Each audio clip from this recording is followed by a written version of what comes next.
Good morning, students of class 9. I am H.N. Chaudhary from Mahatma Gandhi Shikshan Sansthan, Darbhanga. Today I am going to start fourth poem from your book Beehive. And the name of the poem is The Lake Isle of Innisfree, written by William Butler Yeats, W.B. Yeats. The Lake Isle of Innisfree is based on three ideas: home, isolation, man, and the natural world. While the speaker of the Lake Isle of Innisfree appears to live in a city, he is unable to reconcile with his present situation. It is said that people living in big cities, metropolitan cities, they are fed up living in such cities, and now they want to come in the lap of nature to spend the rest of his time. It seems that his heart's core, he craves for a peaceful, natural, and rustic setting. Isolation can be very lonely, but not in the Lake Isle of Innisfree. The speaker seems to really crave for some solitude from his life in the congested and noisy city.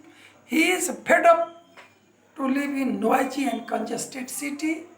That's why he wants to spend some of the time in isolation, in with natural beauty. He reminiscence of his childhood days spent in the Lake Island. There is always conflict between man and the natural world, but however, the poet seems to love the natural greenery, the birds, insects, and the lapping of the waves on the island shore. He loves to observe these natural things. This poem is a lyric which is in the greenery of poetry, in which the writers expressing emotions, usually briefly and in stanzas or recognized forms. The poet wants to escape from the urban life for a more rustic settlement as he reminisces of his childhood, spent in the maternal home. He expresses his desire to build and stay in a small cottage, plant 9 beam rows in his garden, and have a beehive for the bees in the Isle of Innisfree. Poet doesn't want to build a cemented house, brick house, but he wants to prepare a cottage by using natural objects, bamboo, grass, etc. He desires to be independent and wants to live alone in peace with nature. The poet welcomes the chirping of the cricket after the mist is unveiled in the morning by the rising sun. The glade where he builds his cottage is constantly buzzing with the bees moving to and fro from its hive. It is a sight to behold, to see the linnets fly in multitudes in the evening sky, when the sky is full of linnets' wings, when they return to their nest. The clear night is illumined by the twinkling of millions of stars at night. The island is ever alive because of the lapping of the waves on the island. So all day and night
figure of 20th century literature, and the poet has established, helped to found the